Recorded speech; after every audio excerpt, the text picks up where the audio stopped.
Hi, I'm going to read Silly Bunny Tales. This one's called Picture Perfect.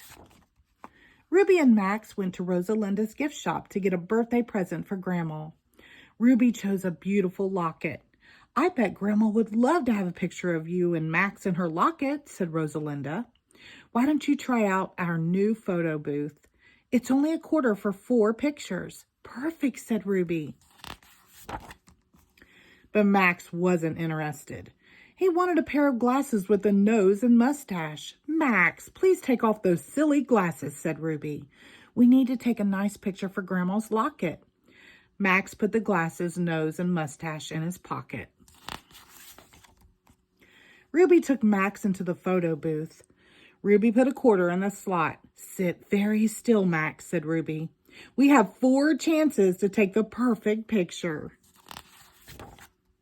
Ruby pushed the camera button. Smile at the camera, Max, said Ruby, but Max forgot to smile. Oh no, said Ruby.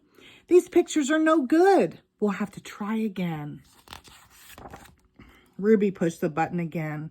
Smile this time, Max, said Ruby. But Max smiled too late. These pictures are even worse, said Ruby. 3rd time's a charm, Max, said Ruby. But Max had a better idea. He pulled out his vampire teeth. Max, said Ruby, Grandma doesn't like vampires. Let's try again. In the photo booth, Max tried to put on the glasses, nose, and mustache. Ruby took them from him, but the camera flashed before she could put them away. Oh no, Max, said Ruby. Our last set of pictures is ruined. But Grandma didn't think the picture in her locket was ruined. She loved it. Glasses, nose, mustache, and all. The second story is called Ruby's Amazing Maze. It was a rainy day. Let's draw a puzzle to play with Grandma when she comes to visit, Max, said Ruby. Trains, said Max. Max, said Ruby. I think Grandma likes puzzles better than trains. I'm going to draw an amazing maze, said Ruby. Choo-choo, said Max. Ruby took out her markers and a drawing pad. She started to draw squiggly paths with a yellow marker. But Max had an idea. Choo-choo, said Max. Max had taken Ruby's other markers. He was making pretend trees for his train to pass. Forest, said Max. Max, I need my markers back. But that's a good idea for what to draw. Trees, said Ruby. Ruby drew trees all over her maze. I'm thirsty, Max, said Ruby. Let's have blueberry juice. Choo-choo, said Max. Ruby came back with blueberry juice. Meanwhile, Max had used her drawing pad to make a bridge for his train. Max, I need my drawing pad back. But that's a good idea for what to draw. Bridges, said Ruby. Ruby drew 5 bridges over the roads in her maze. Choo-choo, choo-choo, said Max as he revved up his train engine. Bam! Max's train went right into Ruby's glass of juice. The juice made a blueberry lake on her maze and spilled on the rug. Uh-oh, said Ruby. Just then the doorbell rang. Max, why don't you let Grandma in while I clean this up? Hello, Max, said Grandma. What are you doing on this rainy day? Playing trains, said Max. I love trains, said Grandma. And I made a maze for you, said Ruby.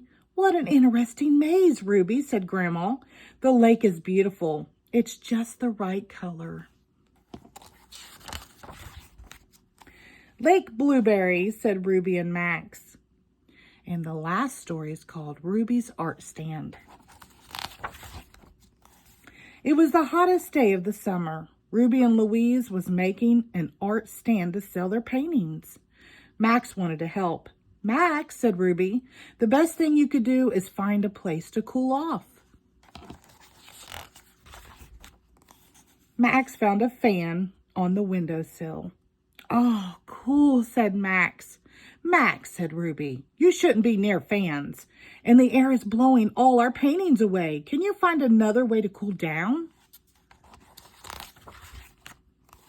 Max turned on the garden sprinkler. "Oh, cool," said Max.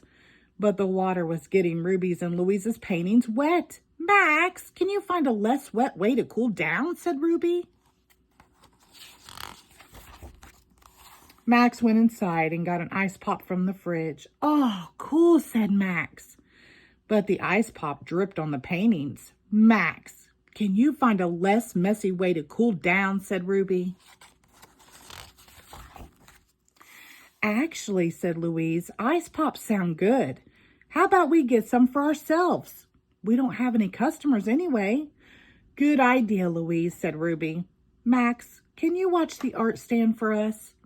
Max watched the stand, but it was very, very hot on the sidewalk. Soon he had a better idea. Ruby and Louise came back with ice pops.